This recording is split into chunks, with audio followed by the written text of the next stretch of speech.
right, welcome back to the party, everybody. This is Morty, and I am your host, Lutch, aka the Indian Jesus, here to resurrect the second coming of common sense. Everybody hit that like and subscribe. You know I would do it for you, and let's party. Big shout out to the replay gang. Thank you so much for coming back to watch this, even though you missed the live party, guys. That is the best part, so make sure you're here every Monday, Wednesday, Friday, and sometimes whenever I feel like it. So hit that subscribe, ring the bell, and you will never miss an Indian Jesus live party ever again. If you'd like to support the channel, head on over to TheIndianJesus.com for your very own official Indian Jesus merch. Guys, we do also have an absolutely free Discord server. It is a great place to go and meet people 24/7. We are hanging out, having a good time. It is a free speech platform, and it's just a really cool place to hang out. It's absolutely free. However, if you are a member of this channel, you can scroll right below the video, hit that join button. There's a bunch of different levels here, but starts at just $2.99 a month.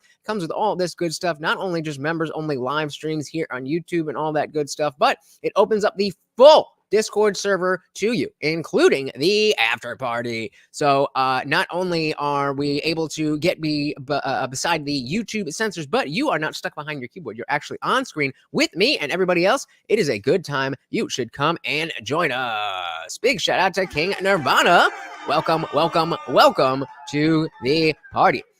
So I'm sure you guys saw that. Oh, yeah, here he goes. Here he goes. There we go. Morty in the building.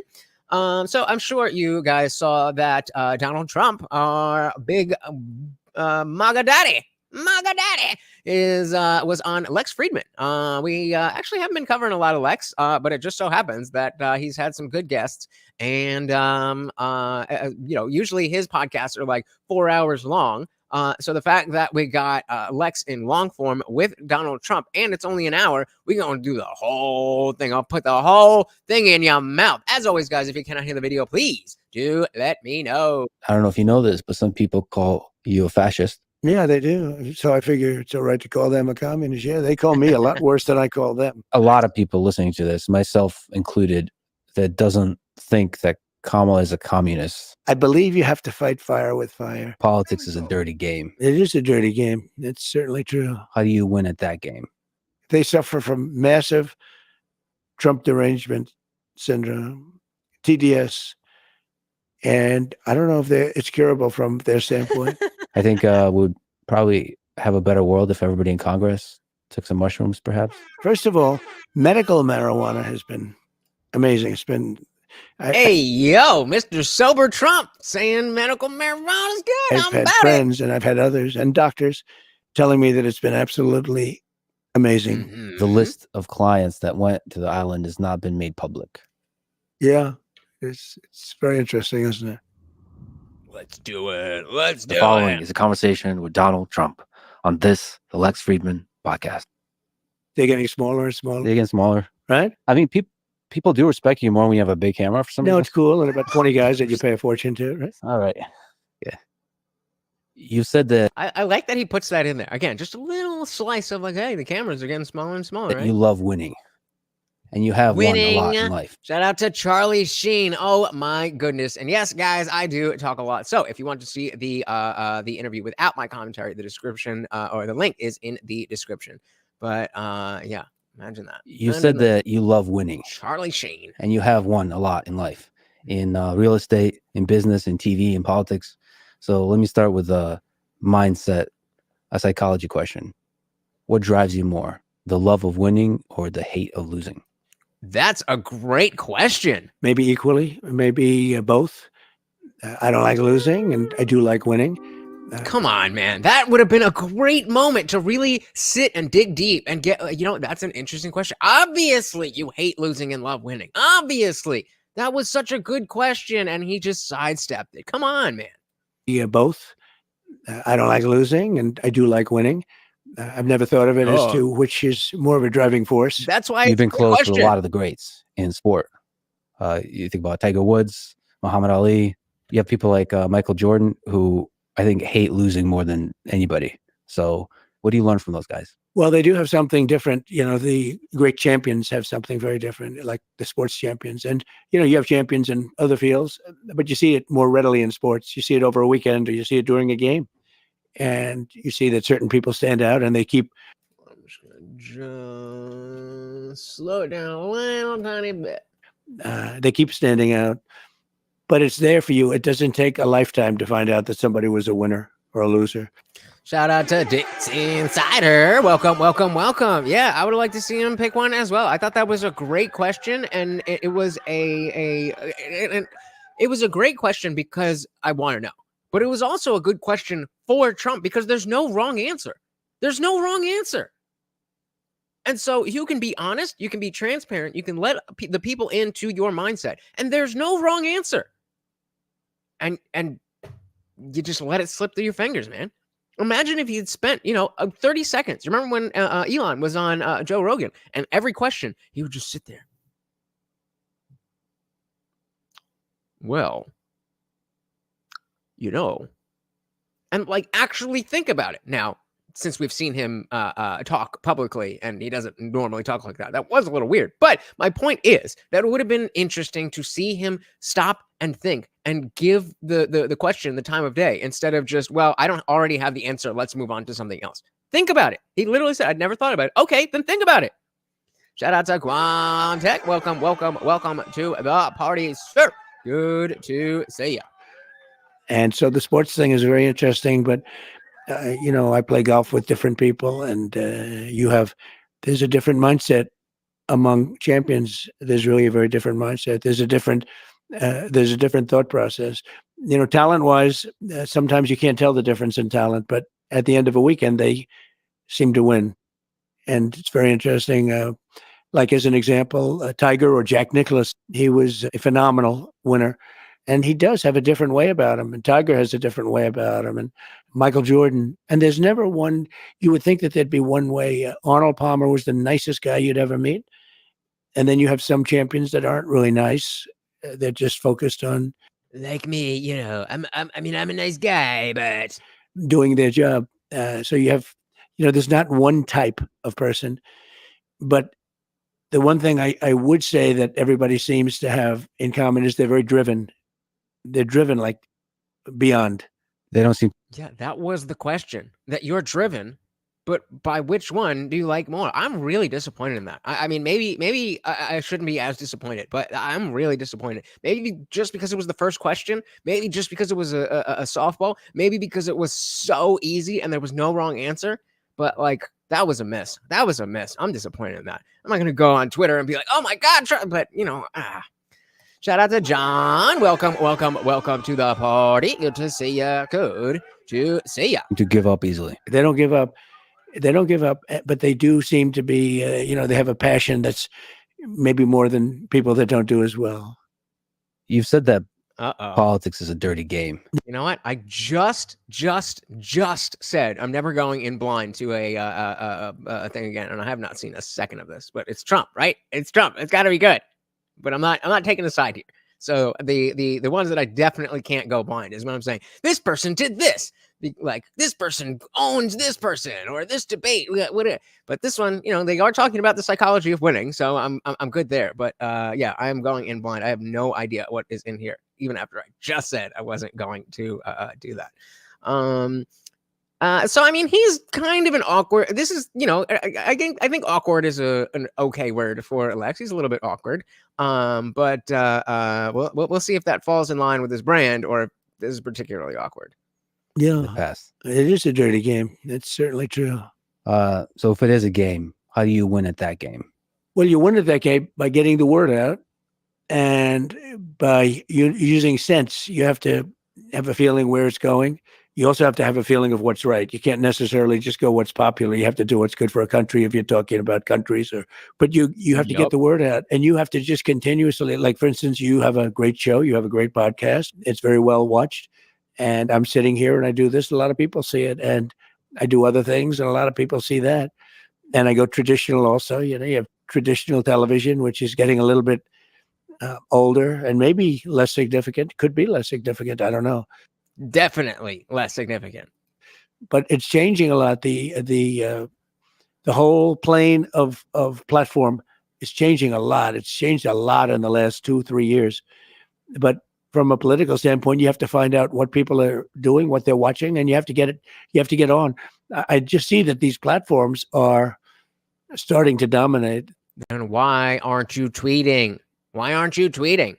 Shout out to Ayush Gupta. Welcome to the party. Yeah, Lex is MAGA, so we're not expecting hard hitting, but I am hoping for at least Trump, or excuse me, I'm hoping for Lex at least to give enough pushback that's an interesting conversation. When we say a softball interview, and we're talking about like Kamala and Dana Bash, that's one thing.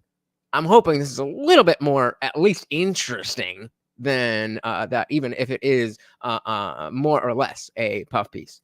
Context said Lex is super dry, but I like it. Speak softly, but carry a big stick. In his case, it's a pretty big stick. Yeah, we're I don't know if I can curse yet, but it's a nice change from how bombastic so many can be. I agree. But I definitely understand how a lot of people say stuff like this, and then you cover something that is a little bit more subdued. Like, this is boring. Like, okay, all right, whatever. Let's just go back to the yelling. You have to get on. I just see that these platforms are starting to dominate. Start tweeting. They're getting very big numbers. I did Spaces with Elon, and they got numbers like nobody's ever heard before. So, this is, you wouldn't do that on like radio. You wouldn't do those numbers, no matter how good a show. You wouldn't do those numbers on radio. You wouldn't do them on television. Mm-hmm. You've been successful in business. You've been successful in politics. What do you think is the difference between gaining success between the two different disparate worlds? Yeah. And so that's why I like Lex. I like a heated, energetic conversation that doesn't lower it in my eyes at all. I get what you're saying about how the different styles, but the questions themselves, these are well-crafted questions. Now, again, Trump sidestepped the easiest one and the first one, but that's what I like about Lex. Lex, what do you think is the difference between gaining success between the two different disparate worlds? Yeah, and they're different, very different. I have a lot of people that are in business that are successful, and they'd like to go over to politics, and then you realize they can't speak.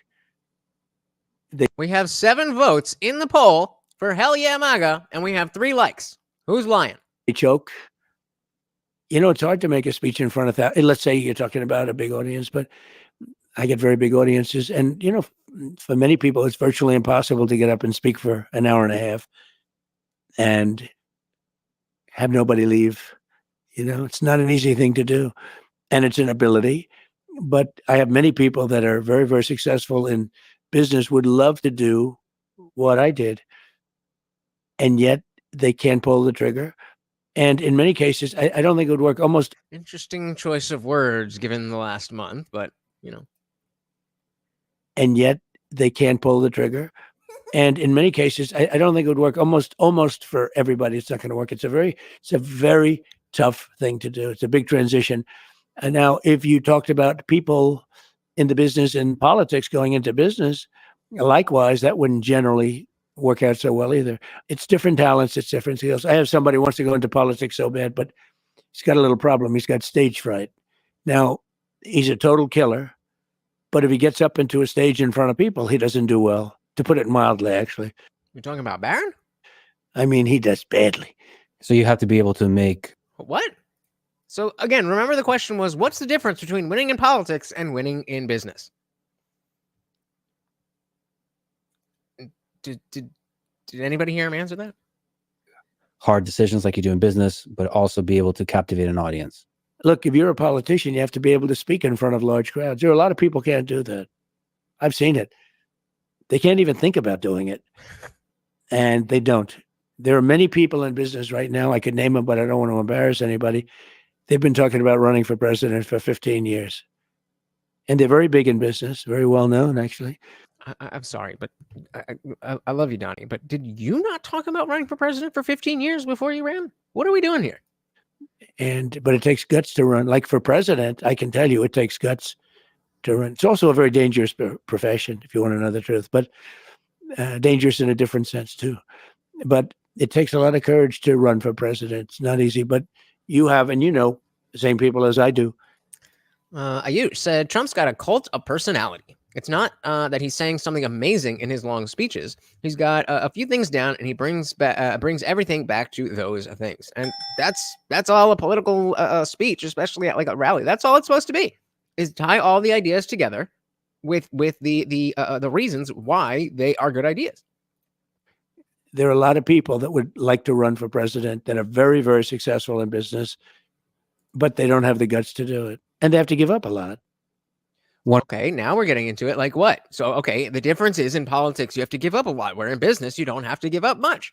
Or, whatever you're going to say. Like, come on, man. One of the great things about people from the business world is they're often great deal makers. And you're a great deal maker. And you've talked about the war in Ukraine and that you would be able to find a deal that both Putin and Zelensky would accept. What do you think that deal looks like? Again, great question. Great question. I think the deal, and I wouldn't talk about it too much because I think I can make a deal. If I win as president-elect, I'll have a deal made, guaranteed. That's a war that shouldn't. Elect, not even day one. Prior to day one. All right. If I win as president-elect, I'll have a deal made, guaranteed. That's a war that shouldn't have happened. It's terrible. Look, Biden is the worst president in the history of our country, and she's probably worse than him. That's something that should have never happened, but it did happen. And now it's a much tougher deal to make than it would have been before it started. Millions of people. I think the number is going to be a lot higher when you see this all at some point iron out. I think the death numbers are going to be a lot higher than people think. When you take a look at the destruction and the buildings coming down all over the place in Ukraine, I think those numbers are going to be a lot higher. They lie about the numbers. They try and keep them low. They knock down a building that's 2 blocks long. These are big buildings. And they say one person was mildly injured. No. A lot of people were killed. And there are people in those buildings, and they have no chance. Once they start coming down, there's no chance. So that's a war that absolutely has to get done. And then you have Israel, and then you have a lot of other places that are talking war. The world is a rough place right now. And a lot of it's because of the fact that America has no leadership. And I believe that she'll be probably worse than Biden. I watched the interview the other night. I mean, it was just a softball interview. Yeah, okay. But what are you doing right now, man? I'm rooting for you, brother, but I cannot get up here and say you're doing anything right now. What is this? So you would like to see her do more interviews, challenged more? I don't know. I can't believe the whole thing is happening. We had a man in there that should have never been in there. They kept him in a basement. They used COVID. They cheated, but they used COVID to cheat. They cheated without COVID too. But you had somebody in there, and now we have a woman that is not. I mean, she couldn't do an interview. This was a really soft interview. This is an interview where they're giving her multiple choice questions, multiple guess. I call it multiple guess. And I don't. There was the one where, what was the question where Dana was asking about like why she changed her position, and she's like, and then Kamala doesn't answer the question, and she's like, so you changed your mind because of this thing, right? And she's like, no, I didn't change my mind. Like, oh honey. I think she did well. I think she did very poorly. How do you think you'll do in the debate coming up? It's in a few days. So I've done a lot of debating. Only as a politician. I never debated. My first debate was the Rosie O'Donnell debate, right? The famous Rosie O'Donnell debate, The Answer. But I've done well with debates. I mean, I became president. Then the second time I got millions more votes than I got the first time. So I was told if I got 63 million, which is what I got the first time, you would win. You can't not win. And I got millions of more votes than that and lost by a whisker. And look what happened to the world with all of the wars and all of the problems. And look what happened with inflation, because inflation's just eating up our country, eating it up. So it's too bad. But this is way more meandering than I expected it to be. This is way more meandering than I like. Something's off. Something's off. There are a lot of things that could happen. We have to get those wars settled. We have to get. I'll tell you have to get Ukraine done. That could end up in a third world war. So could the Middle East. So maybe let's talk about what it takes to negotiate with somebody like Putin or Zelensky. Which, again, was the original question. Do you think Putin would be willing to give up any of the regions they already captured? I don't know. I can tell you that all of this would have never happened, and it would have been very easy because you don't have, like, that question wouldn't be asked. That's a tougher question. Once that starts happening, because he has taken over a lot of territory. Now, I guess they're insurgents now too, right? So, it's a little bit interesting that that's happening and that it can happen. And it's interesting that Putin has allowed that to happen. Look, that's one that should have never started. We have to get it stopped. You already Ukraine said is that. being demolished. They're destroying a great culture that's largely destroyed. What do you think works better in those kinds of negotiations? Leverage of, let's say, friendship, the carrot or the stick? Friendship, or sort of the threat of using the economic and military power? So, like, even there, now you're making fun of Kamala for getting softball interviews and multiple guests, and now he's giving you multiple guesses, bro. What are you doing? Bring back 2016 Trump. Bring back 2016 Trump. Holy shit.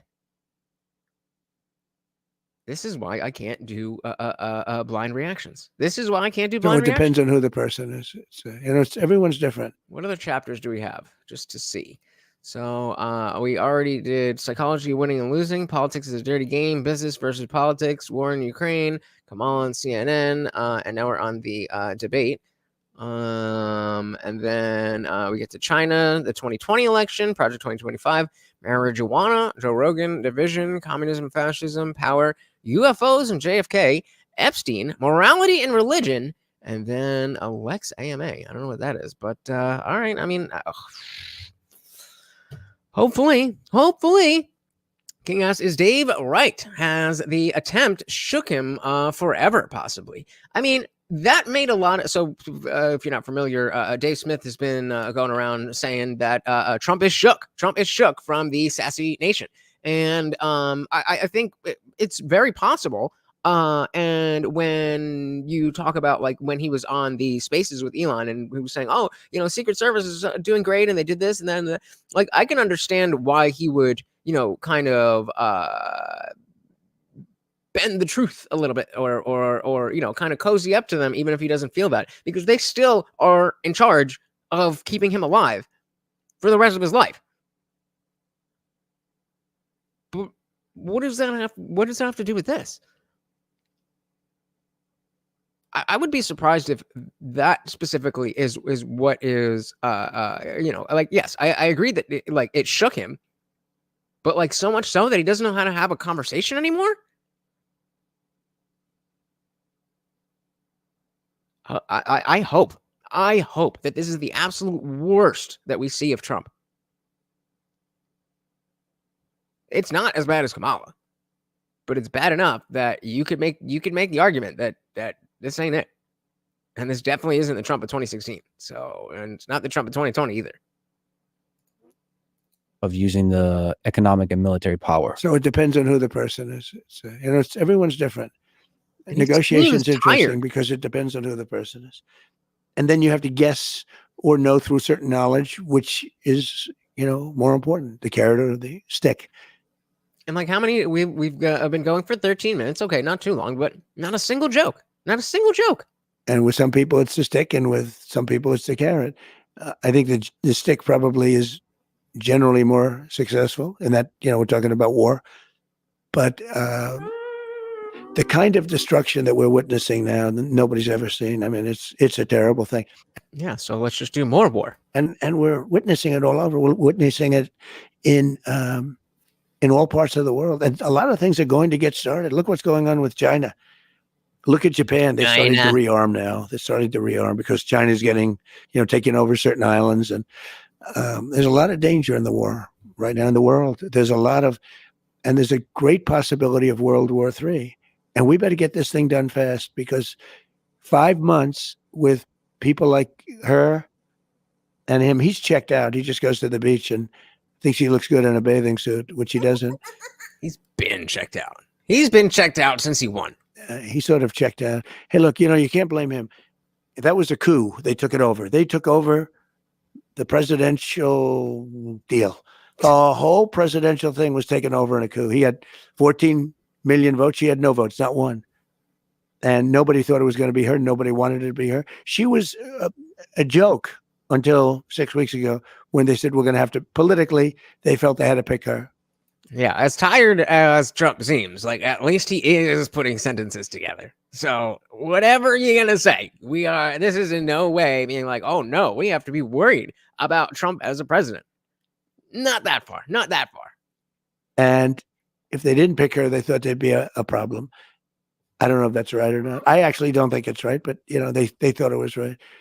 And now immediately the press comes to their aid.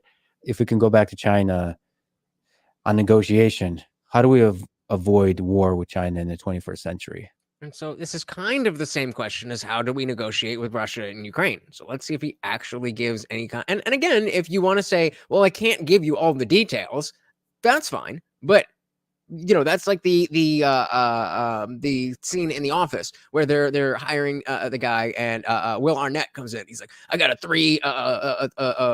three-step plan that's going to double your income. They're like, okay, let's hear it. Well, it's like, well, I'm not going to just give you the plan. You're like, okay, well, how about you tell us something just so we know that you have the plan? Color code said documents, TM. Like, what?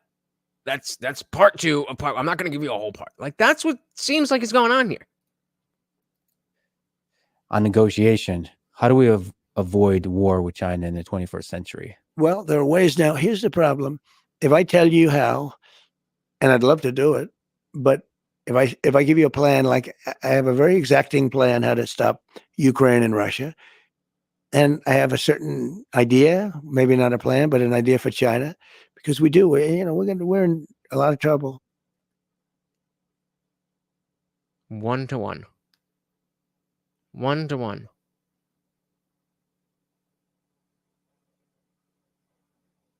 I hope. I pray to the God I don't believe in that this man wins the presidency. But this ain't it. They'll be in a lot of trouble too. But we're in a lot of trouble. But I can't give you those plans, because if I give you those plans, I'm not going to be able to use them. They'll be very unsuccessful. Part of it's surprise, right? Right. But they won't be able to help us much. So you have a plan of what to say to Putin? Yeah, I know. Take office. No, I had a very good relationship with him, and I had a good relationship with Zelensky too, but I had a very good relationship with Putin. I would have expected something along the lines of, well, you understand how, Russia depends on the U.S. for this, or Ukraine depends on the U.S. for this, or, they depend on this. So, we'll sit down and we'll talk about that. That's enough for me to understand, like, oh, okay, you do in fact have a plan. And I don't think that he doesn't have a plan. But now I'm starting to wonder. Tough topic, but important. You said lost by a whisker. I'm an independent. I have a lot of friends who are independent, many of whom like your policies, like the fact that you're a deal maker, like the fact that you can end wars, but they are troubled by what happened in the 2020 election and statements about widespread fraud and this kind of stuff. I said that's what I was talking about. Thank you for being authentically critical of this non-interview. Yeah, I mean, especially after, we just covered Jesse and Destiny, and as, a personal friend of Jesse, and I, again, that's why I shouldn't be going into these things blind anymore. I expected him to, have a better showing. He says that, he did what he went there to accomplish, and okay. But that definitely put me in a position of being like, oh, just, lights up Destiny or something. And it's like, that didn't happen. That is straight up clickbait. And, yeah, I gotta call it like I see it. Otherwise, again, what are we doing here? What are we doing here? On the election and, statements about widespread fraud and this kind of stuff, fake electoral scheme. What can you say to those independent voters to help them decide who to vote for? I think the fraud was on the other side. I think the election was a fraud, and many people felt it was that, and they wanted answers. And when you can't challenge an election, you have to be able to challenge it. Otherwise, it's going to get worse, not better. And there are lots of ways to solve this problem. Go to paper ballots, do it the easy way. The paper ballots, and you have voter ID, and you have same-day voting, and you have proof of citizenship, which is very important, because we have people voting that are not citizens. They just came in, and they're loading up the payrolls. They're loading up everything. They're putting students in schools that don't speak a word of English, and they're taking the seats of people that are citizens of our country. So, look, we have the worst border in the history of the world. We have coming into our country right now millions and millions of people at levels that nobody's ever seen. I don't believe any country's ever seen it. This is so at 1.25 speed. It sounds like the Trump that we're used to. Why? Why is that the case? Why is this what Right now, millions and millions of people at levels that nobody's ever seen. I don't believe any country's ever seen it. that's how he normally talks? Why is he in slow motion? No, okay, I mean, it's the end of an election season. Maybe he's just tired. Maybe this is just an off day. I'm willing to chalk it up to that. But it's not an off day. And they would use sticks and stones not to make it happen, not to let it happen. We don't do anything. And we have a person who was the border czar, who now said she wasn't really the border czar, but she was. She was the border czar, but she was in charge of the border. And we have her, and she's saying very strongly, "Oh, I did such a good job." She was. Did she though? Yikes! If that's a good job, I don't want to see what a bad job is. Shout out to Dylan Soup. Welcome to the party. It said I just had an unskippable Harris ad to watch this, so I muted the video. Based. Welcome to the party, sir. Unfortunately, as much as we love Trump, this is not his best appearance. But let's maybe he's getting comfortable and maybe he's getting better. Let's see. Have her, and she's saying very strongly, "Oh, I did such a good job. She was horrible." Hey, we also got Ruthless Admin in the building. Welcome. So to be fair, he's operating on 4-year-old Intel, so I don't expect him to have a really solid plan. Also, every Lex Fridman nearly puts me to sleep. I mean, fair enough, but we're still talking about Donald Trump here. We're still talking about Donald Trump. And even if, even if he doesn't have a clear plan as to, down to the detail, it's not like that much has changed in the last 4 years. Like, yeah, things have escalated, but the reasons for the conflict are essentially the same. It's just been fighting. It's just been funding. It's just been all that stuff. It's not like we've changed tactics here, and then we've done that, and then the landscape has changed, and then Russia's now started doing this. And then, I mean, maybe I honestly don't know. I'm kind of pulling that out of my ass. But 4 years is not a long time in modern wars, unfortunately. But welcome, sir. Sizemore in the building said, "I love Lex so much."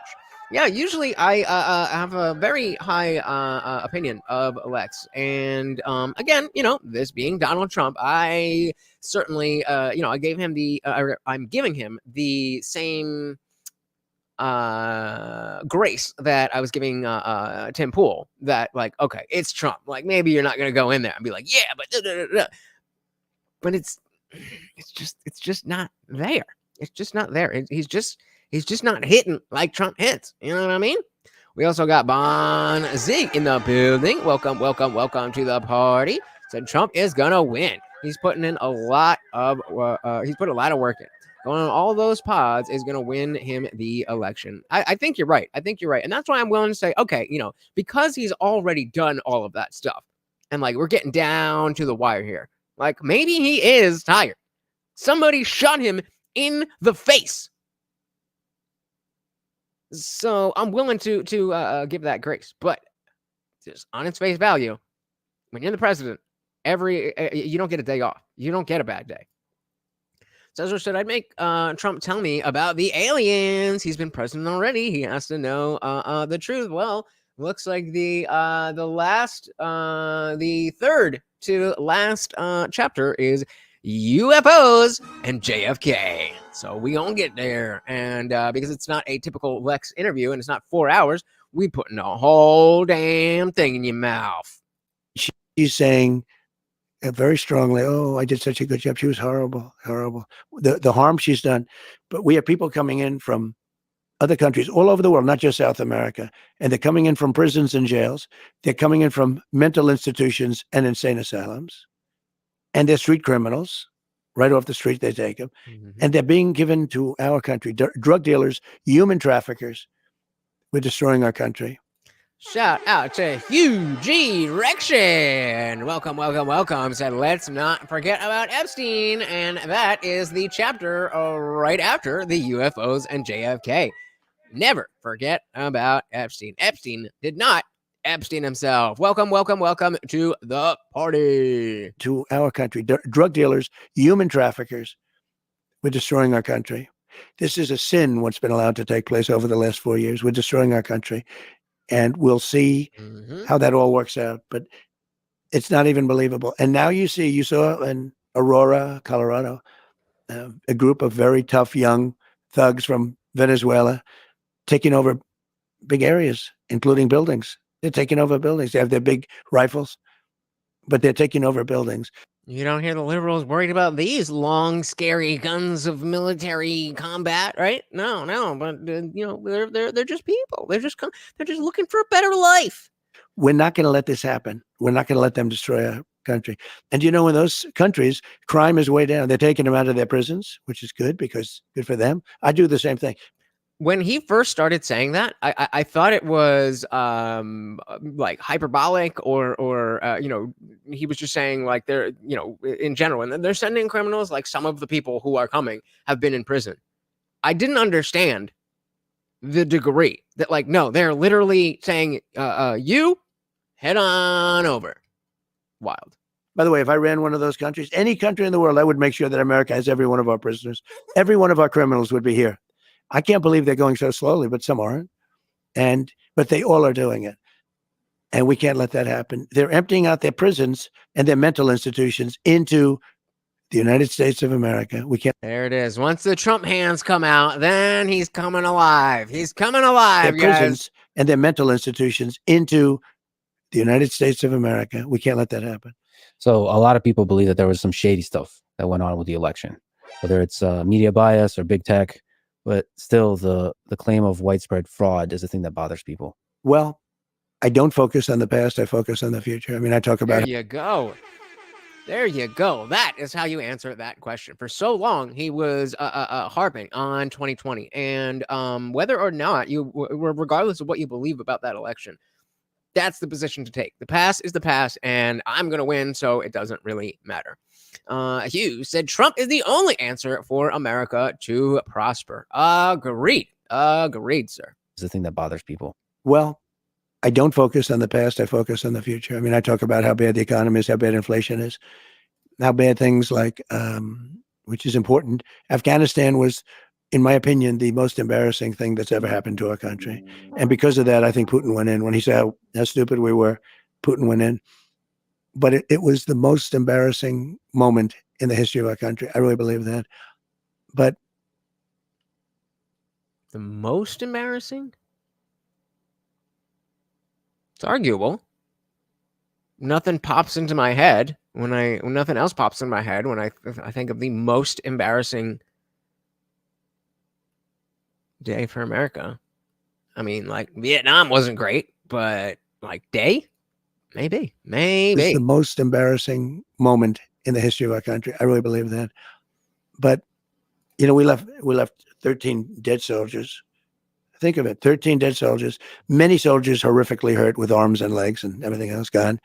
And this is the families that were mad at Kamala. I kind of missed exactly what she said, but I think it was during her DNC speech. She was saying something about Abby Gate. Am I on the right track? That's what they're talking about, right?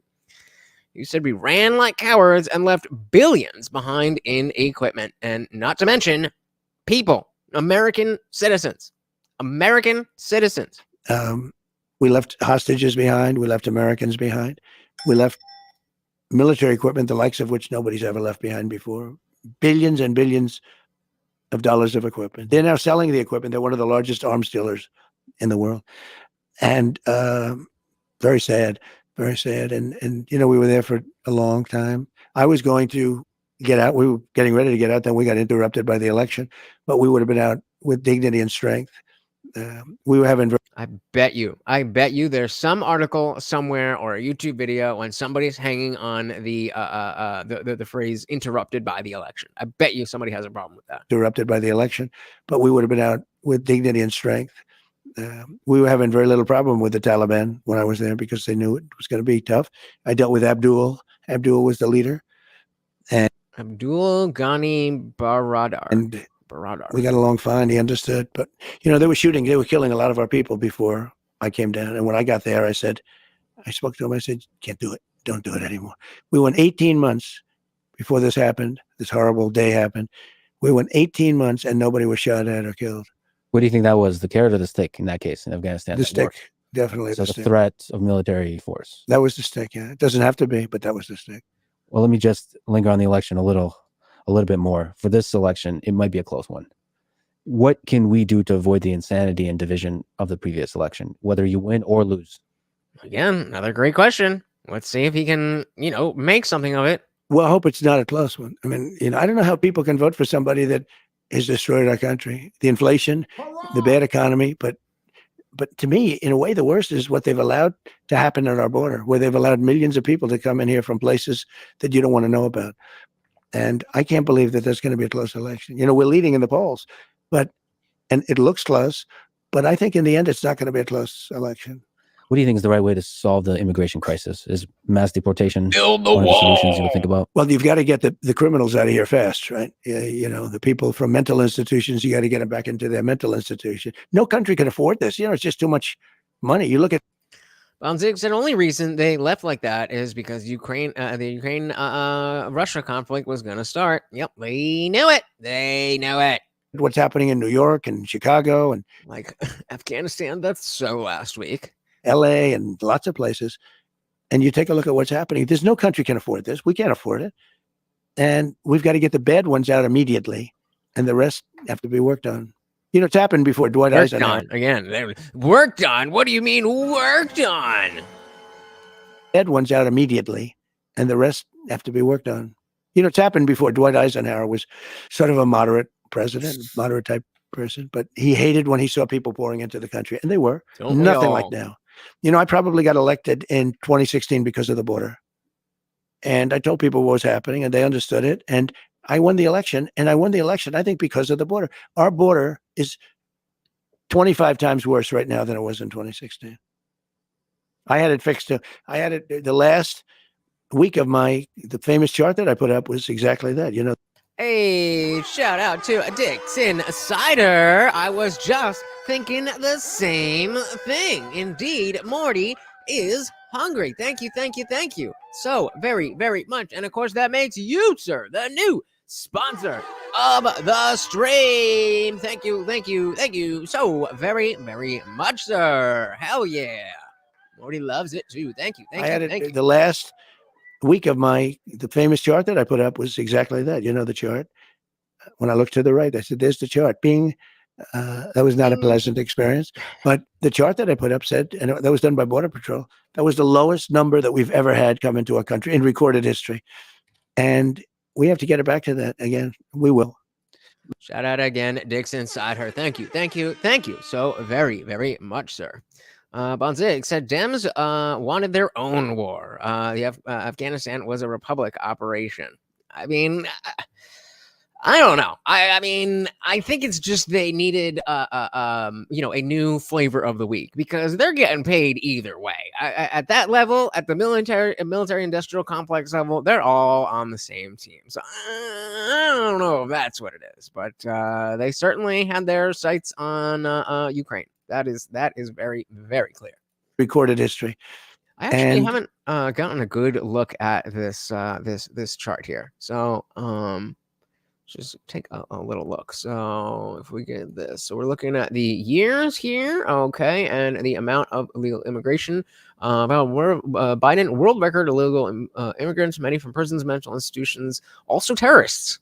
He definitely wrote this. Nothing like this has ever happened to our country before. So DACA is announced, and that actually goes down, I guess, because people would be,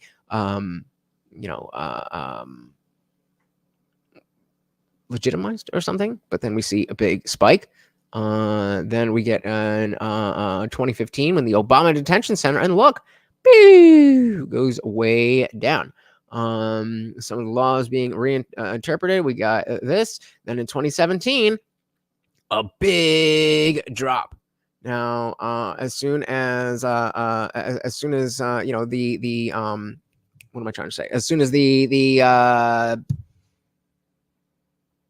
hell's the word for the 4-year period of a not candidacy, whatever, those 4 years we're coming to a close, then we get big spikes as we get messages from the Bidens to surge the border, and then all of that pales in comparison to what we see. And so the yellow is single adults, the blue is in families, and the red is minors. Wild stuff. Wild stuff. Liberalism is a mental disorder. Yeah, the term. There we go. I don't know why I was just having a brain fart. Yeah, he was coming to the end of his term, and that's when they started virtue signaling to Mexico and South. All right, diving back in. We have to get it back to that again. We will. Let me ask you about Project 2025. So you've publicly said that you don't have any direct connection to Project nothing. I know nothing about it, and they know that too. If you're just listening, they put up a thing that said Project 2025 is a political initiative published by Heritage Foundation that aims to promote conservative and right-wing policies. Some of the most disputed ideas include firing up to 50,000 federal workers, eliminating agencies like the Department of Education, and imposing strict policies on issues like abortion and LGBT rights. So you've publicly said that you don't have any direct connection to Project nothing. 20. I know nothing about it, and they know that too. Democrats know that, and I purposely haven't read it because I want to say to you, I have no idea what it's all about. It's easier than saying I read it and all of the things. No, I purposely haven't read it. I think that's a smart move. I don't know what that is. Maybe there might be some overlap, but I don't know. They don't they have nothing to do with me. But like you, I all that sounds pretty damn good. And again, I have not read the entire 900 pages, but it does seem like by and large it's what people actually want. And I've heard about it. I've heard about things that are in there that I don't like. And there's some things in there that everybody would like, but there are things that I don't like at all. And I think it's unfortunate that they put it out, but it doesn't mean anything because it has nothing to do with me. Project 25 has absolutely nothing to do with me. You posted recently about marijuana and that you're okay with it being legalized, but it has to be done safely. Can you explain your policy there? Well, I just put out a paper.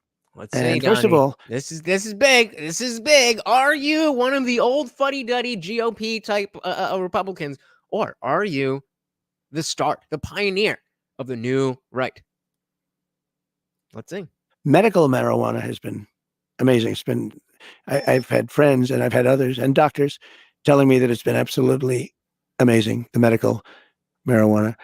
And we put out a statement that we can live with the marijuana. It's got to be a certain age, to buy it.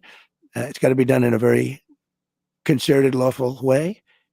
And the way they're doing it in Florida, I think, is going to be actually good. It's going to be very good, but it's got to be done in a good way. It's got to be done in a clean way. You go into some of these places, like in New York, it smells all marijuana. You can't, the way you've got. See, that's again, this is the wrong avenue of attack. What you want to do is differentiate between how other drugs are being decriminalized and stuff, like the bad drugs, and in whether it's New York or San Francisco or LA or whatever.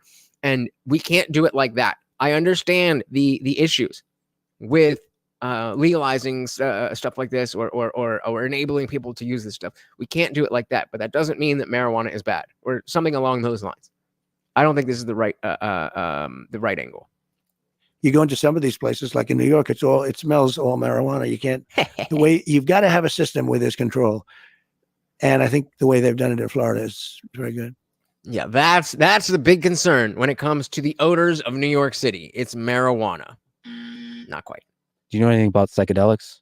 So I'm not a drug guy, but I recently did ayahuasca. Nice. Yeah. And there's a lot of people that speak to sort of the health benefits and the spiritual benefits.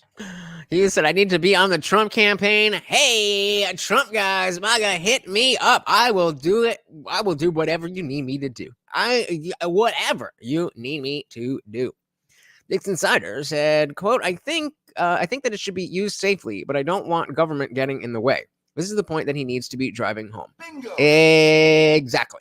Well said, sir. Exactly. We got Stephen Colbert Cheese here. Said illegal immigration was not, quote, down to practically nothing in the weeks or months before Trump left office. It was down to nearly nothing during the stay-at-home phase of the pandemic. Okay, fair. Yes, and?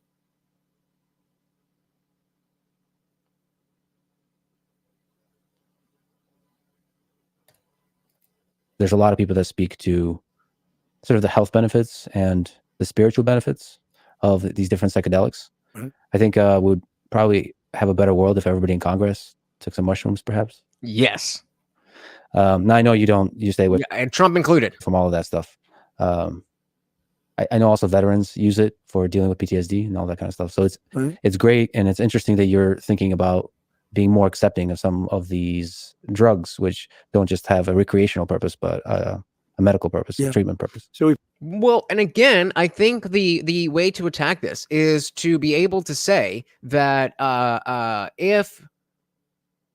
if we are going to, like, the reason that Trump am open to this is because of the fact that I've learned that not all drugs are the same, and some of the drugs that are being pushed and enabled and decriminalized in some of these cities are not marijuana.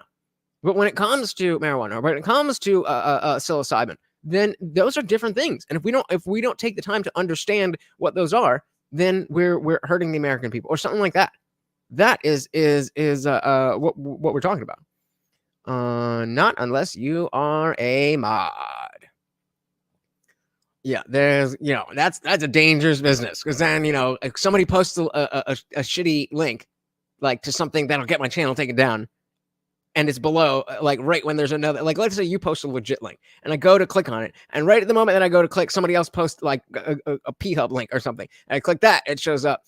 No bueno. But, of course, we do have Discord. Shout out to Aim. Welcome to the party. Welcome. Yeah, I mean, I don't know if you saw this, but Trump has not been doing the best. But he is starting to come alive. It seems like he's just tired from the race. But he's starting to come alive. Drugs, which don't just have a recreational purpose, but a medical purpose, a treatment purpose. So we put out a statement today. We're going to put out another one probably next week. Be more specific, although I think it's pretty specific, and we'll see how that all goes. That's a referendum coming up in some states, but it's coming up, and we'll see how it does. I will say it's been very hard to beat it. You take a look at the numbers; it's been very hard to beat it. So I think it'll generally pass, but you want to do it in a safe way. Speaking of marijuana, let me ask you about my good friend Joe Rogan. So you had a bit of tension with him. So when he said nice things about RFK Jr., I think you've said some not so nice things about Joe.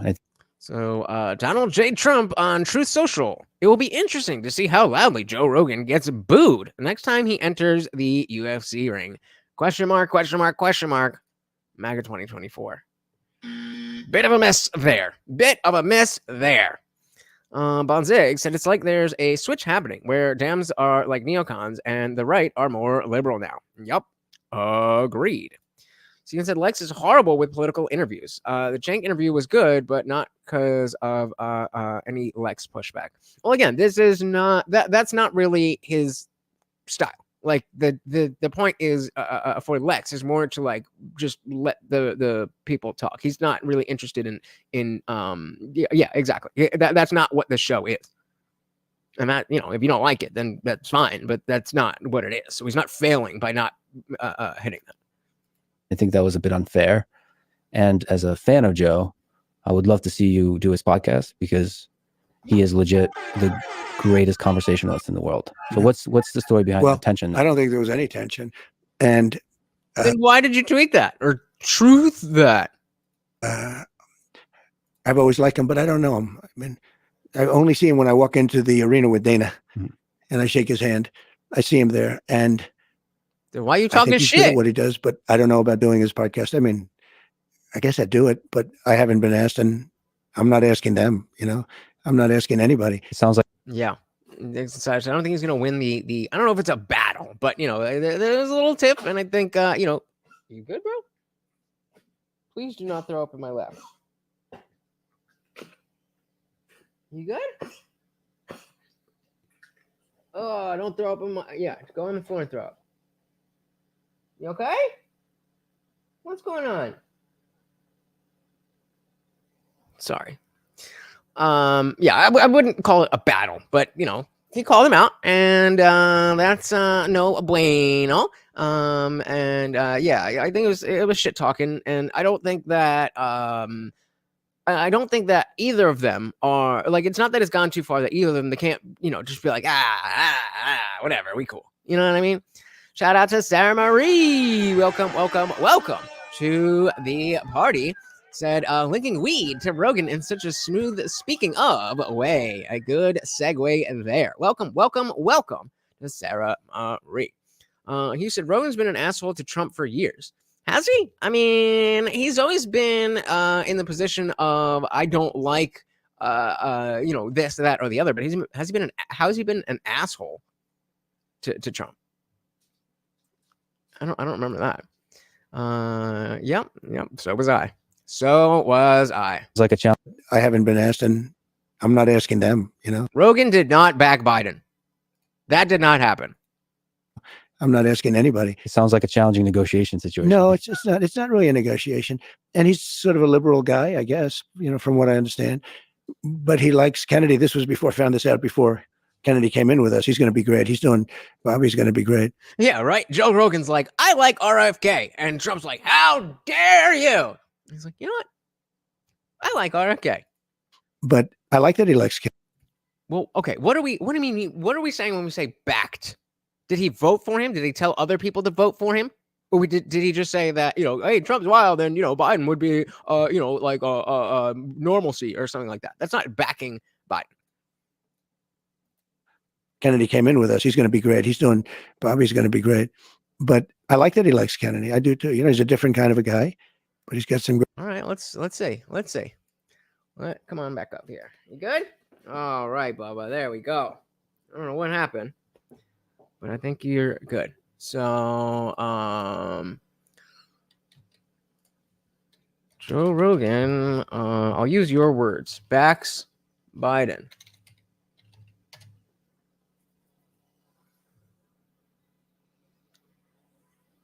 Strikes back at Joe Biden. Biden not getting nominated.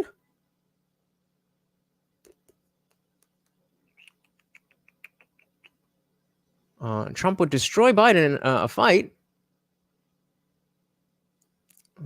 So let's just see. Let's take out that word. And just Joe Rogan Biden. Joe Rogan says Biden is mentally gone. And remember, we're on YouTube, so this is the alphabet. And that would be up on their front page. That would be their first thing.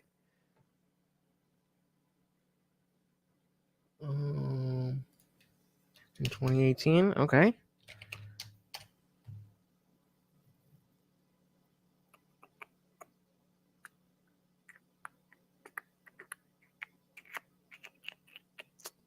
I don't see what you're seeing, brother. I don't see what you're saying. So, I mean, if you want to grab a link, you know,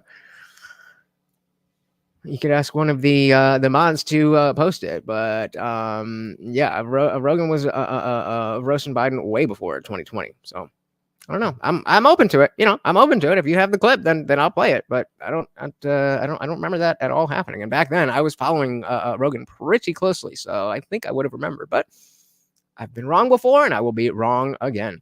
Shout out to Logic Thought Rules. Welcome to the party.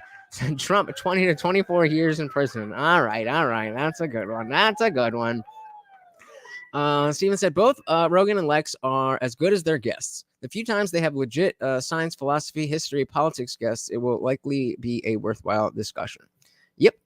All right. Yeah. We gotta see evidence on that. Be great, but because again, I think at least one of us would remember that. I like that he likes Kennedy. I do too. You know, he's a different kind of a guy. You didn't he's got some great things going, And I like him now because I like him, but before I liked him, for you to like him, that's no way. I think he's going to be beyond politics. I think he could be quite influential in taking care of some situations that you probably would agree should be taken care of. The Joe Rogan post is an example. I'd love to get your psychology about behind the tweets and the post on truth. Are you sometimes being intentionally provocative, or are you just speaking your mind? And are there times where you regret some of the truths you've posted? Yeah, I do. I mean, but not that often, honestly. I do a lot of reposting. The ones you get in trouble with are the reposts, because you find down deep they're into some group that you're not supposed to be reposting. You don't even know if those groups are good, bad, or indifferent. Will you disavow David Duke? Something you've never, ever, ever, ever, ever done before. But the reposts are the ones that really get you in trouble. When you do your own words, it's sort of easier, but the reposts go very quickly. And if you're going to check every single little symbol, and it's almost like I've been critical of Trump this entire time. It's almost like you're a cult member and you just see Trump, and it must be that these people think this way. I've literally been critical of Trump this entire time. Oops. I don't know. It's worked out pretty well for me. I tell you, it's truth is very powerful. Truth. And it's my platform. Truth is powerful. Is truth social powerful? I don't think so. And it's been very powerful. Very, very powerful. Goes everywhere. I call it my typewriter. That's actually my typewriter. What are you doing usually when you're composing a truth? Like drinking Diet Coke on the couch, watching Fox and Friends. Are you chilling back on a couch? Couches, beds. Okay. A lot of different. We got to go back to that. Ann said, I like Lex, but he's got a niche. Trump should have read the room. That's an unnecessary feud, although I hadn't heard of it. Foresight is a good thing to have. Agreed.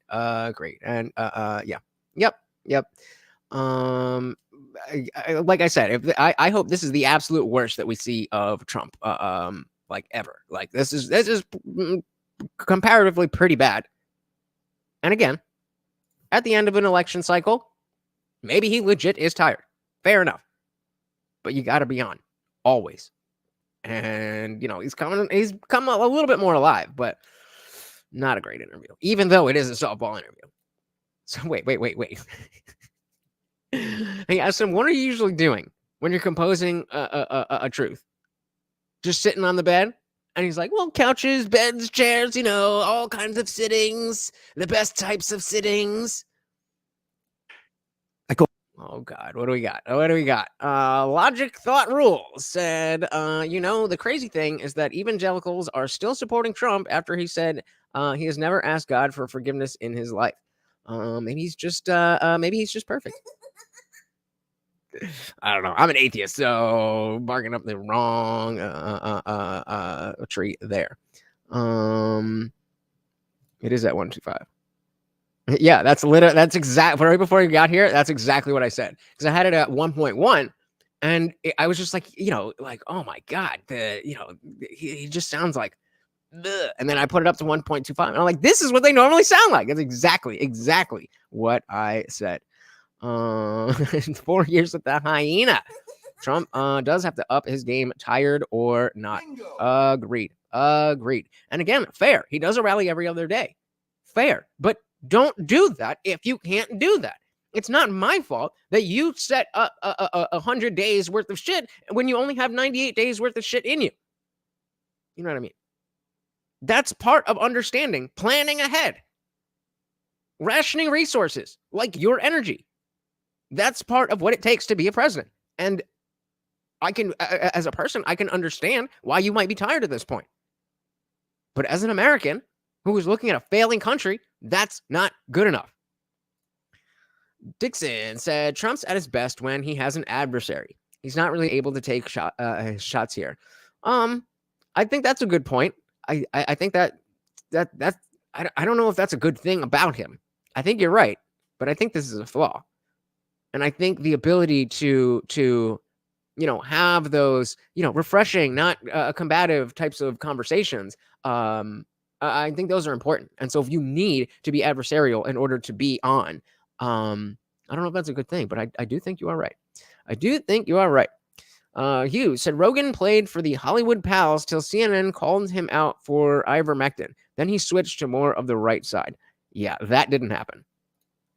And it's my platform, and it's been very powerful, very, very powerful. Goes everywhere. I call it my typewriter. That's actually my typewriter. What are you doing usually when you're composing a truth? Okay, like, are you chilling back on a couch? Couches, beds. Okay. A lot of different things. I mean, like late at night. Couches, beds, chairs, all the best sitting. Trump's gonna Trump. Trump's gonna Trump. Tired or not? Are you chilling back on a couch? Couches, beds. Okay. A lot of different things. I mean, like late at night and just I'd like to do something late at night. I'm not a huge sleeper, but whenever I do them, past like 3 o'clock, they criticize you the next day. Trump was up, truthing. Okay, Trump was truthing at 3 o'clock in the morning, and there should be no problem with that. And then when you think about time zones, how do they know that you're like, in a time zone like an Eastern zone? So, but every time I do it after like 2 or 3 o'clock, it's like, why is he doing that? But it's. Have you stopped and asked yourself that question? Maybe there's a good answer, but have you stopped and asked yourself, why are you tweeting? Not even on Twitter at 3 a.m. Every time I do it after like 2 or 3 o'clock, it's like, why is he doing that? But it's gotten, the truth has become a very successful platform. Has it now? Put a 1 in the chat if you know anyone with a Truth Social account. I do not know anybody who has a Truth Social account. They're definitely both for power. But again, the selfishness or narcissism that people like to say of Trump wanting power is to literally make the country better. So, yeah, that's good. Okay. Okay, so we got one person who knows somebody. Is it your account, Am, or do you know somebody? Because the next question is put a 1 in the chat if you have a Truth Social. Who the fuck uses Truth Social? Like, what even, if I were to Truth Social, what are we even dealing with here? I can't browse. I can't give a little something.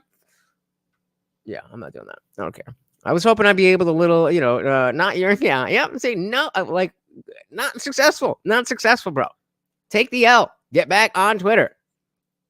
King said more successful than I would have guessed would happen. Wasn't expecting much. Fair, but okay. And you're not wrong. I'm successful. The truth has become a very successful platform, and I like doing it. And it goes everywhere. As soon as I do it, it goes everywhere. The country seems more divided than ever. Yeah. What can you do to help alleviate some of that division? Well, you can get rid of these two people. They're terrible. You don't want to have them running this country. They're not equipped to run it. Joe is a disaster. Joe Biden. And Kamala, I think she'll end up being worse than him. We'll see. I think a lot's now, the convention's over with. That's an interesting question. Who would be worse? Who would be Who would be worse? Or no, which, okay, so let's say which would be worse? Biden's current term or Kamala's potential term? Which would be worse?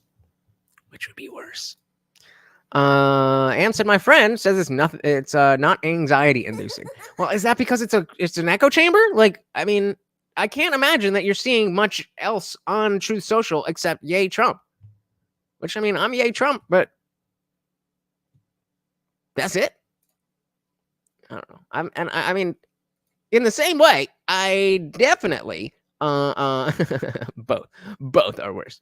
I definitely, had the same kinds of things to say about TikTok before I started using TikTok. But I mean, I love TikTok now. What? I don't get it. I think she'll end up being worse than him. We'll see. I think a lot's now, the convention's over with, and I see I'm leading in just about all the polls now. They had their little honeymoon period, as they call it. Mm-hmm. And we'll see how that all goes. Who knows? From my personal opinion, I think you are at your best when you're talking about a positive vision of the future versus criticizing the other side. Yeah, I think you have Good one. to criticize, though. I think they're nasty. They came up with a story that I looked down and I called soldiers that died. Oh, we're not going to go quote for quote on answering questions about policy with Kamala Harris, right? In fact, how about we do this? Why don't we just go to their websites and see what they say, and then we'll come to their answers. They came up with a story that I looked down and I called soldiers that died in World War I suckers and losers. Okay. Now, number one, who would say that? Number two, who would say it to military people? Nobody. It was a made-up story. It's just a made-up story. And they like to repeat it over again. They know it was made up. I have 26 witnesses that nothing was said. They don't want to hear about that. Well, wait a minute. I knew it was binary, but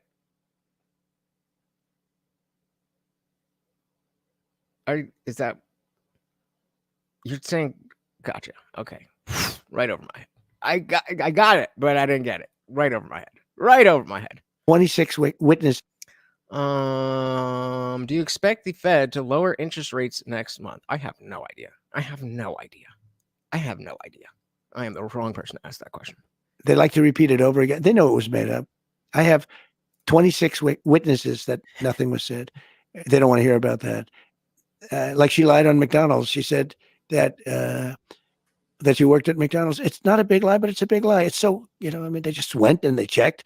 And unless you can show something, they don't talk about, the presses are going to follow up with it, but I'll keep hammering it. So yeah, Trump would say something. In fact, I'll fix it better than it's ever been fixed before.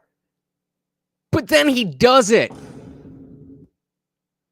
So him saying funny things and then backing those up is very different than just saying funny things and being a useless human being. And unless you can show something, they don't talk about, the presses are going to follow up with it, but I'll keep hammering it. But she never worked at McDonald's. It was just sort of a cool thing to say, hey, I worked at McDonald's, But one of the worst was 2 days ago, I went to Arlington at the request of people that lost their children. There'll always be children to those people. You understand that. That's not politically incorrect. Exactly. That's why we like him, because he does the things that he says.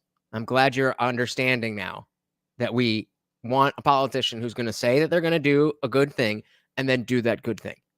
That's the goal here. That's not Kamala. That's Trump. Correct thing to say. The mother comes up, I lost my child. But, the child is a soldier. And lost the child because of Biden and because of Kamala, just as though they had the gun in their hand, because it was so badly handled.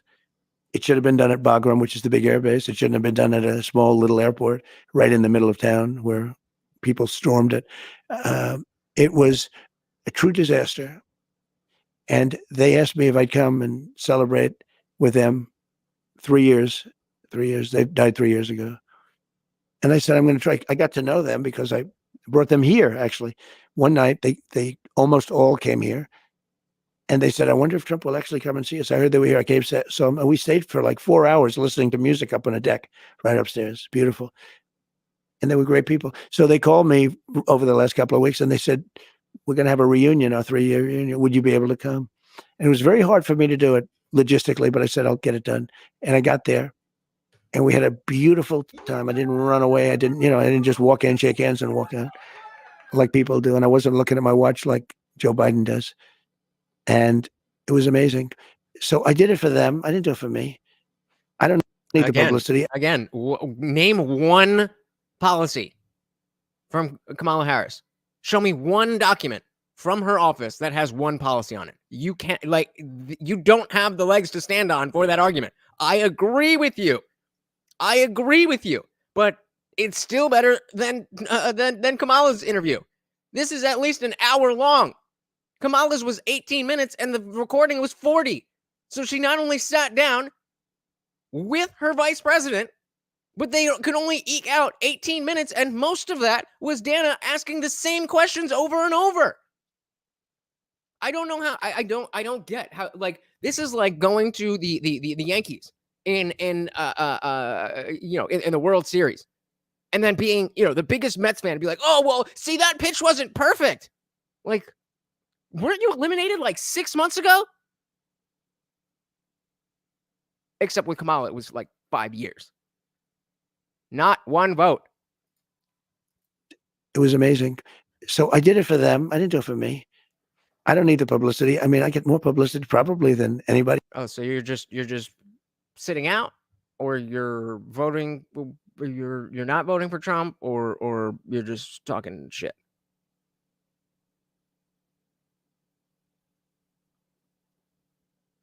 I don't get what you're doing here. You would know that better than me, but I think maybe more than anybody that's ever lived. I don't know, but I don't think anyone could have any more. Every time you turn on television, there's like 9 different stories, all on different topics in the world of Trump. As an example, you interview a lot of people, good people, successful people. Let's see how you do with this interview versus them. Okay. I mean, I can tell you right now, you're going to get the highest numbers you've ever had by sometimes a factor of 10, but hey, shout out to Pescado Joe. Thank you so very, very much for the super chat. Let's feed Morty. He says, eat it, bro. He said, I prefer Morty over Kamala. Feed that pup. TSN FSJ. There you go. Welcome to the party. And thank you so very, very much. Welcome. I can tell you right now, you're going to get the highest numbers you've ever had by sometimes a factor of 10. But when a Gold Star family asks me to come in and spend time with them, and then they said, sir, we did a ceremony, and then we went down to the graves, which was quite a distance away. They said, sir, would you come to the grave? And then they said, when we were there, it's very sad, actually, because these people shouldn't have died. They shouldn't have died. They died because of Biden and because of Kamala. Bingo. They died because it's just like if they pulled the trigger. Okay. Now, I don't know if that's controversial to say, but I don't think it is. Afghanistan was the most incompetently run operation I think I've ever seen, military or otherwise. They're incompetent. Jill Stein. Oh, Jill Stein. But the families asked me if I'd go. I did go. Then the family said, could we have a picture at the tombstone of my son? And we did. Son or daughter. There was a daughter too. And I took numerous pictures with the families. I wonder if I can find this. I don't know if anybody else that was in the pictures, but they were mostly families, I guess. That was it. And then I left. I spent a lot of time with them. Then I left, and I get home that night, and I get a call that the Biden administration with Kamala is accusing me of using Arlington for publicity. I was in just the opposite. And actually, did you see, it just came out, the families actually put out a very strong statement defending me. They said, we asked him to be there. Well, politicians and the media can play those games. And you're right. Your name gets a lot of views. You're probably legit the most famous person in the world. Yup. But on the previous thing, in the spirit of unity, you used to be a Democrat. Yeah. Setting the politicians aside, what do you respect most about people who lean left? So before he gets to that, just in the interest of calling out calling out Trump for things that Biden and Kamala do worse. Logic is saying, as long as they keep us on two sides fighting, nothing will ever really be accomplished. I don't know if that's projection or irony. Projection! You're literally doing that right now. That is literally what you are doing. But I just thought this was, I saw this earlier. I challenge you. And I thought it was poignant and interesting. As a typical liberal woman cat lady. Hey, Mega, I challenge you to answer this question. Name 5 things that Trump has done as a human being that were good, kind, and selfless for others. I've been struggling with an incurable illness, and in the hospital, I received from you a handwritten letter that said, to the bravest woman I know. I remember that. I remember that. Not only did he do it, Beautiful, beautiful woman. Are you coming along okay? No, sir, but that's okay. And I wanted to thank you. I have a 7-year-old son. Because of your efforts, they've sent him to college. That's so nice. Thank you. Thank you. We're going to be watching your boy, okay? But you're going to hopefully be around. You're not going to have anybody watching. Those doctors. Just real quick, you realize that I'm at work right now too, right? Just putting that out there. Doctors are going to be so wrong. I'm sorry. I have to go down and say hello. Is that okay? What a horrible, horrible person. Oh my goodness. You know who he is. Hi, Megan. My name's Donald, and you probably don't know me, but I was watching Maury's show the other day, and I must tell you, you really hit me right here. I knew it. I knew it would hit you deep because this man actually cares. And I know that, you know, when liberals look out, they don't have the ability to understand what humanity actually is. So I'm glad that you're actually having the ability to see it. I think you are so beautiful, and both inside and out. I had a little something, a little gift that I gave to Maury, who's a friend of mine, and I hope you and your mother have a good time with it. And you're very special, and you just keep it up and keep up that attitude. So good luck, and you stay in touch. Oh, Sarah Marie said, quote, a common mistake that people make when trying to design something completely foolproof is to underestimate the ingenuity of complete fools. Douglas Adams. Agreed. Great. So that's two. Again, if I'll give you Biden and Kamala. Find one instance of something that measures up to this, to any one of these. Your mom to have a very special check. A check. Now that's a big, fat check. And when we talk about Donald Trump, when he gives out checks, we're not talking chump change here. Oh, big, fat check. So look at that. You know how much that's for? You get all those zeros right? Shane is a FedEx driver. Why don't they say it? Actually met with Trump backstage at Thursday night's inaugural concert at the Lincoln Memorial. This video shows Trump calling Shane's dad back home in Illinois. You just take care of yourself. If I can do something, you let me know, okay? Shane can't believe what Trump did next. He goes, Shane, I'm going to do something special for you. I'm going to give you $10,000. And my dad's fighting cancer, and he wanted to lift that burden. I respect you, and I didn't come here to fight, but I'm going to be obnoxious and call you names. Stupid. Okay. And make it easier for my family. Imagine my surprise when we discovered this envelope last night from himself. Trump says it right there, the Trump organization. Imagine my surprise when I opened this hand-delivered envelope to discover not another threat to sue me, but a check from Donald Trump for the Kind Fund for $10,000 with a handwritten note on the check stub saying, Lawrence, very good work on this. Best wishes, Donald. At MSNBC. Now, I haven't talked to Donald Trump about this, so I'm just guessing that because the check is dated last Friday, that he probably wrote it the day after. We had Victor Chinyama on the show talking about how he helped me deliver that first class. I mean, you get the point. You get the point. He's a nice guy. He's a nice guy, and he actually cares about people. I mean, you ain't got to leave, but I'm just pointing out that you are the problem that you are complaining about. Politicians aside, what do you respect most about people who lean left, who are Democrats themselves or of that persuasion, progressives, liberals, and so on? Well, look, I respect the fact that everybody's in there. And, you know, to a certain extent, life is what you do while you're waiting to die. So you might as well do a good job. I think in terms of what's happening now, I think, you know, we have a chance to save the country. This country's going down.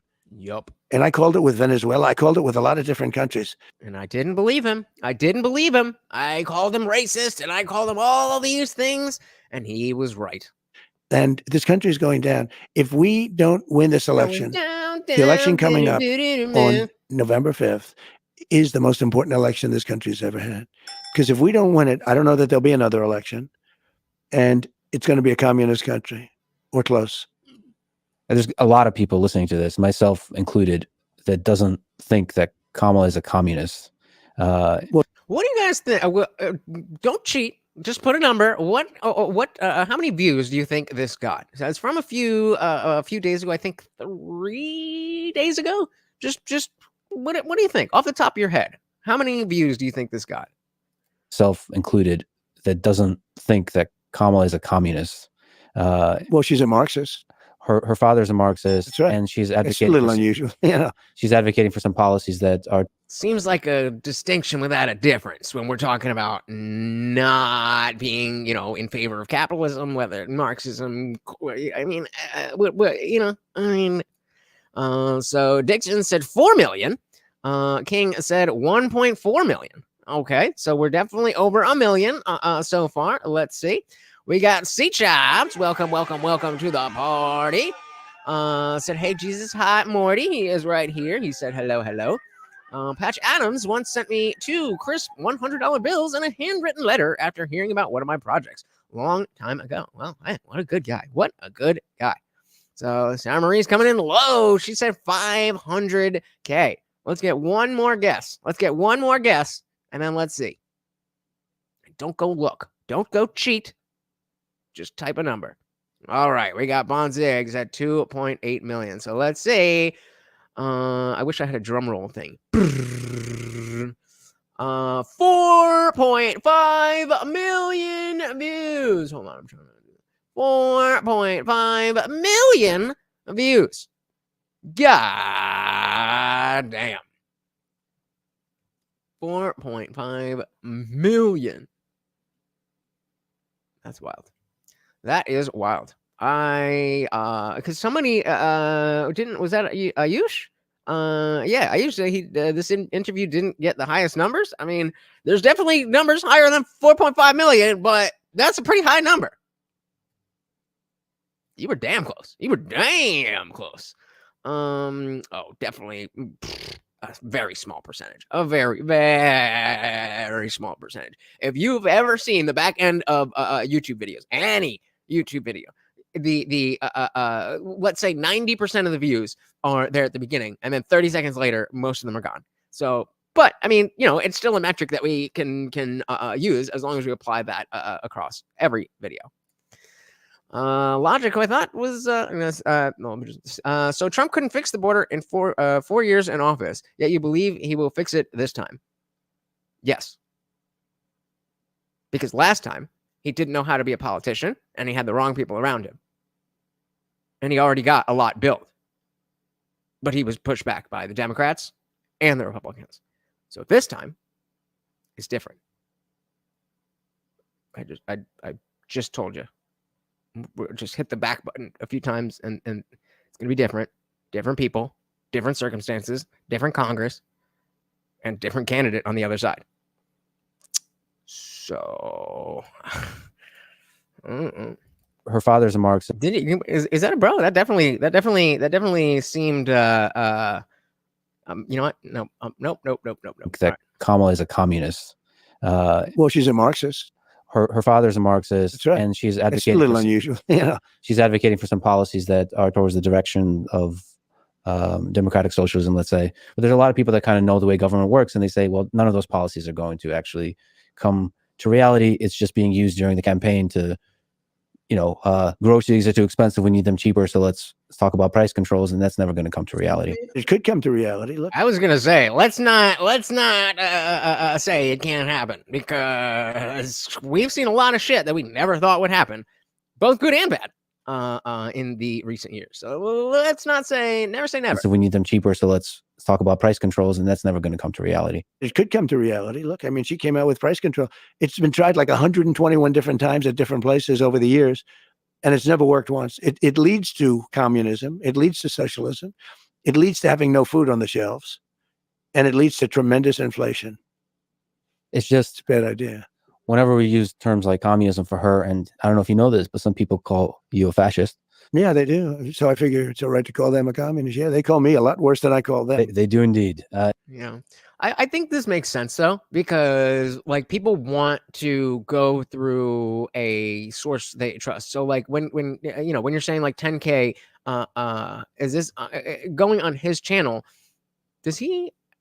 Yeah, he does. I know the fact that he doesn't really do much else on his channel, and then the fact that because they most people don't pay close attention to everything, they want someone else there to be able to add to what he's saying. I think that makes sense. Yeah, so I figure it's all right to call them a communist. Yeah, they call me a lot worse than I call them. They do indeed. It's just sometimes It's interesting, though. They'll call me something that's terrible, and then I'll hit them back. And they'll say, isn't it terrible what Trump said? I said, well, wait a minute. They just called me. So I believe you have to fight fire with fire. I believe they're very evil people. These are evil people. And again, I agree with you, but what he is saying is that, like, this is the level that they are able to engage at a sandbox mentality level. So if that's the game that they're playing and they're winning that game, if we don't play that game, then we're going to lose. We tried to be like, no, legit, like the border, economy, all that stuff, like, trust me. And then they were just like, no, and then it all came true. And they're just like, no. It says, just like the last election, it's the lesser of two evils. Trump is Satan, while Kamala is just a low-tier demon. Wow! Oh my goodness! I've never thought of such a brilliant way to think about an election.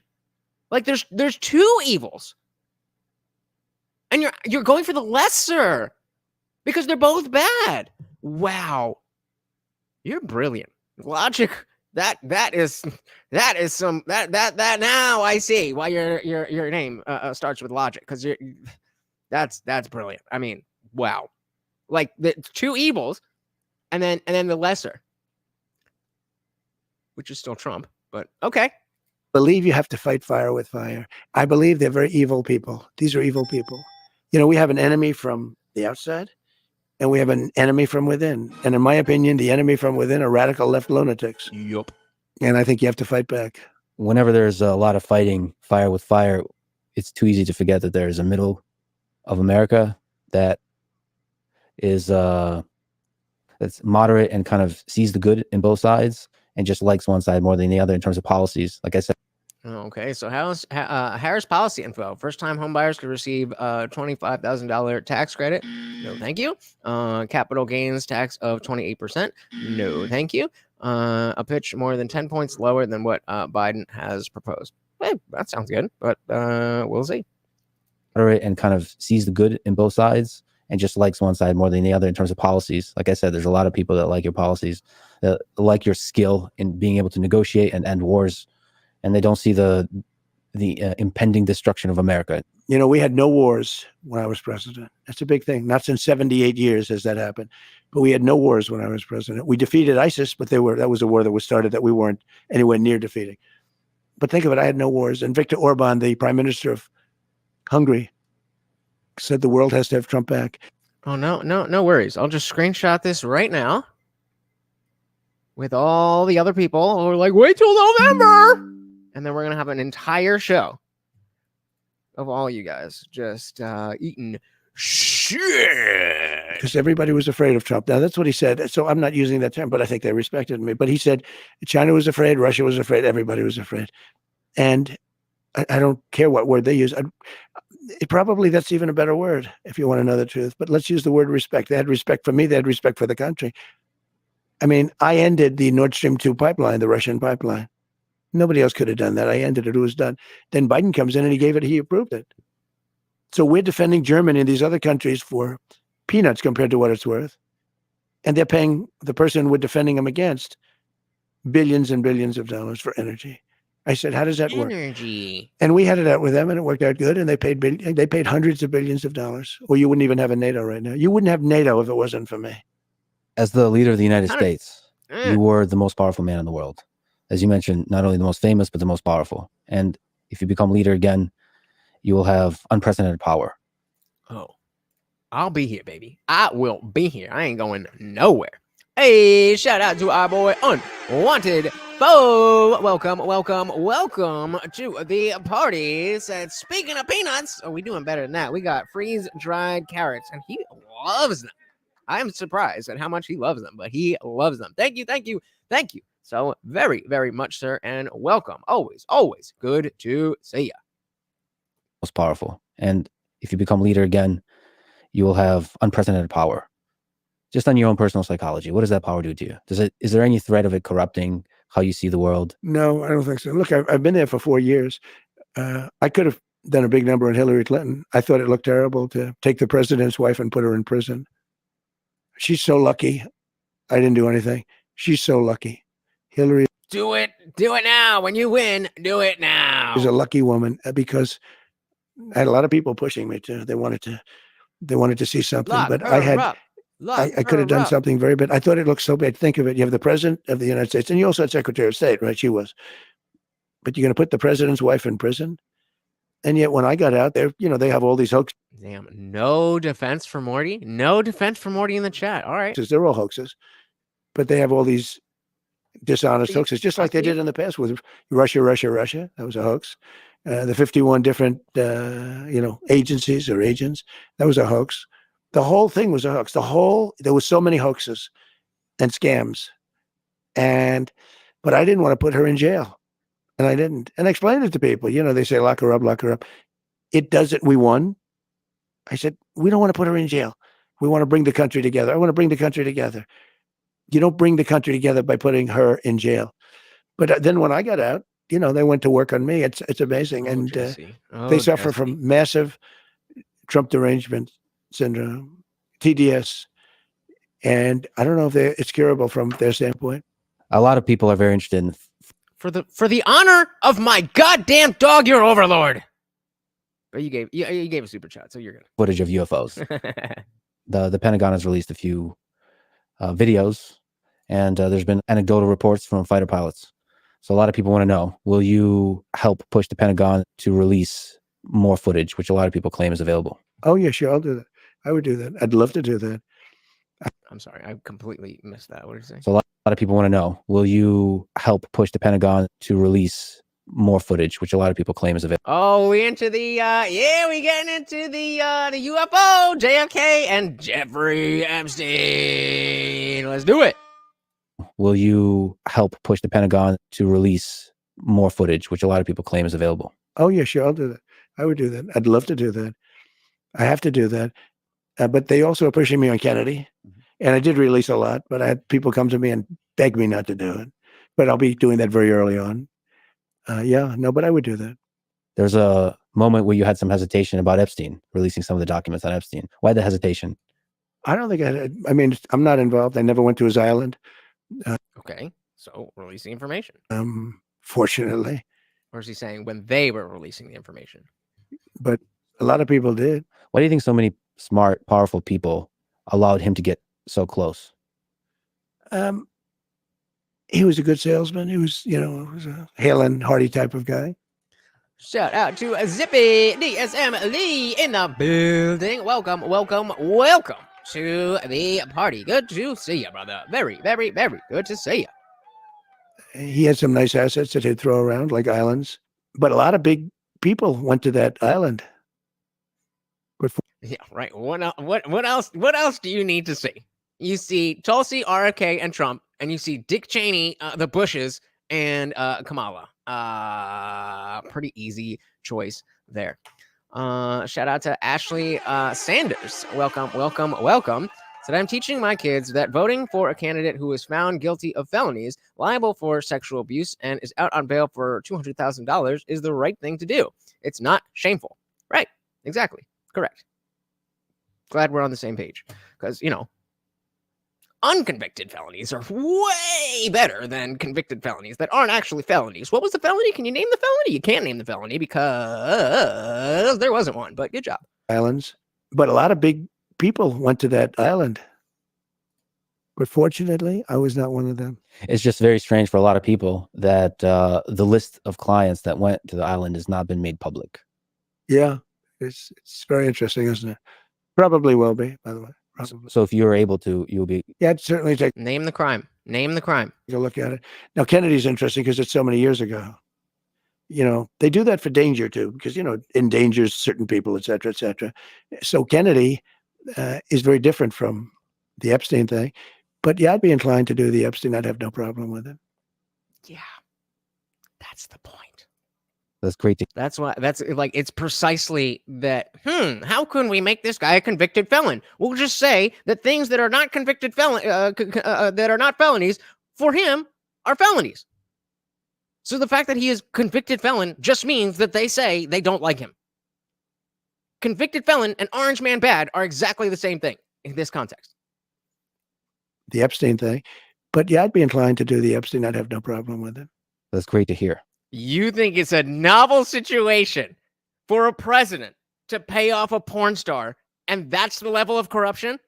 Oh, honey, sweetie baby. Oh, honey, sweetie baby. If you think that this is the most corrupt, if that's what you think, then that is sad. But I cannot argue with you. If you legitimately think this is the worst thing a politician or a president has ever done, that is insane to me. But okay, I cannot argue with that. If that's what you think, then enjoy your delusion. The Epstein thing. But yeah, I'd be inclined to do the Epstein. I'd have no problem with it. That's great to hear. What gives you strength when you're getting attacked? You're one of the most attacked people in the world. I think you can't. Again, like you guys act like because all of this is documented, that all the undocumented shit that other politicians do doesn't exist.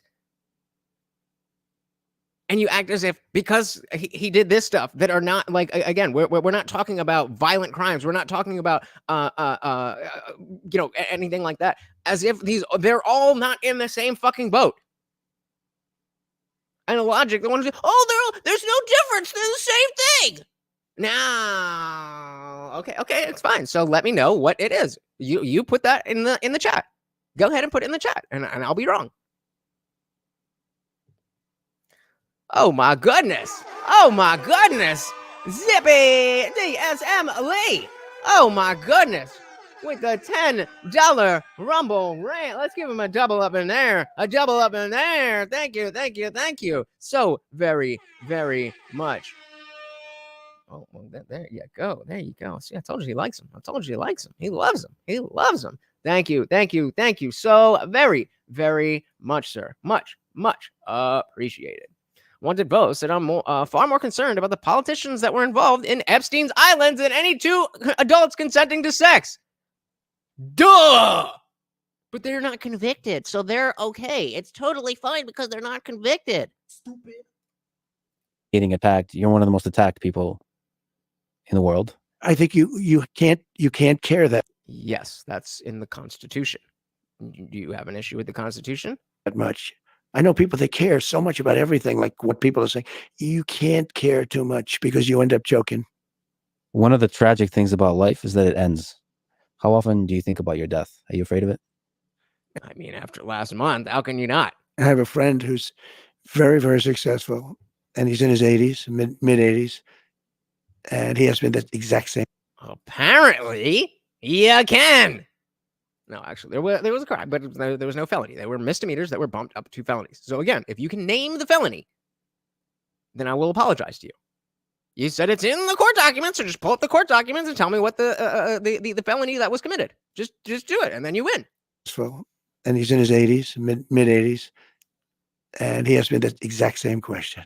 I turned it around. I said, well, what about you? He said, I think about it every minute of every day. And then a week later, he called me to tell me something. And he starts off the conversation by going, tick tock, tick tock. Yeah. This is a dark person, you know. What about all the false flags? Like, yeah. The worst thing that's ever been done. Get out of here. Sense, but it is what it is. I mean, I agree. It's a novel situation in the sense of the way that it was treated, given what it actually was. If you're religious, you have, I think, a better feeling toward it. You know, you're supposed to go to heaven, ideally not hell, but you're supposed to go to heaven if you. When did I say Trump was innocent? Did I say Trump was innocent? I'm pretty sure I didn't say Trump was innocent because I never said that Trump was innocent because I don't think that Trump is innocent. The point is that they're all guilty. And they are all guilty of worse stuff than Trump. So the fact that they use the justice system to specifically, give him a scarlet letter, yes, he's guilty of crimes, not of a felony, but he is guilty of misdemeanor crimes. And even there, this fucking financial shit that, like, do you not remember Joe Biden And you're not getting the $10 billion unless you fire Victor Shokin. That's a lot more money than Stormy Daniels got. So if it's the worst crime ever and we have more money, then how is that not worse? Stupid. Good. I think our country's missing a lot of religion. I think it really was a much better place with religion. It was almost a guide, to a certain extent it was a guide. You want to be good to people. Without religion, there are no guardrails. I'd love to see us get back to religion, more religion in this country. Well, Mr. President, thank you for putting yourself out there, and thank you for talking today. Look, I love the country. I want to see the country be great, and we have a real chance of doing it, but it's our last. Which felony was that? I thought it was right there in the court document. But you haven't put it in the chat yet. Why is that? Jensen, I appreciate it very much. Thank you. Thank you. Thanks for listening to this conversation with Donald Trump. So and now, the rest of this, as I've started doing here at the end of some episodes, let me make a few comments and answer a few questions. If you would like to submit questions. Okay, so this is it said Lex AMA, and I wasn't exactly sure what that was. So let's see if there are Trump related questions or questions related to the interview. We'll see what's good. Including in audio and video form, go to lexfriedman.com/AMA or get in touch with me for whatever other reason at lexfriedman.com/contact. I usually do this in a t-shirt, but I figured for this episode, I'll keep my suit and tie on. That's so first, the name of the crime. This might be a good moment to look back a bit. I've been doing this podcast for over 6 years, and I first and foremost have to say thank you. All right. Let's see what we got. Talk a bit about how I approach these conversations. Now, each conversation is its own unique puzzle. So, all right, so that's going to be more Lex on Lex stuff. So bit of a disappointing interview. Bit of a disappointing interview from Trump. I think it was obviously a softball interview. It was obviously meant to make him look good, and it didn't. It should have been a lot easier for him to look good given the questions that he got, and in the same way that we're going to make fun of Kamala Harris and Tim Walz for having a terrible, horrible interview with CNN. Well, this wasn't that bad. We expect more. And we didn't see it. So, hopefully we'll get something that cleanses our palate of this. But we gotta call it like it is. That was not very good. But a big thank you guys for hanging out. And of course, we need to say a thank you to our donations. We got the Rumble Rant from Zippy. Thank you. We had Unwanted Bo and Pescado Joe. Very, very, very much appreciated. And of course, the sponsor of the stream, Dixon Cider. Thank you so very, very much, guys. I really, really, really do appreciate you hanging out. I wasn't sure what we were going to be, when I was going to be able to get to this, but I'm glad we were able to see it. I'm not so glad with, how it panned out, but again, we got to call it like we see it. So thank you again for hanging out. I really do appreciate you guys. And again, I'm live every Monday, Wednesday, Friday, 8 p.m. Eastern. And like right now, sometimes whenever I feel like it. So even whether you were able to donate or not, the fact that you are here, the fact that you are a part of the conversation is everything to me. And don't forget, we have that Discord server. It is absolutely free to join the Discord server. And I've implemented a new rule that now if you make it to level 15, all you got to do is engage. The more you engage, the more your level goes up. If you get to level 15, then I will give you the permissions of all the channel members. But you can skip that right and get right in there by joining as a member.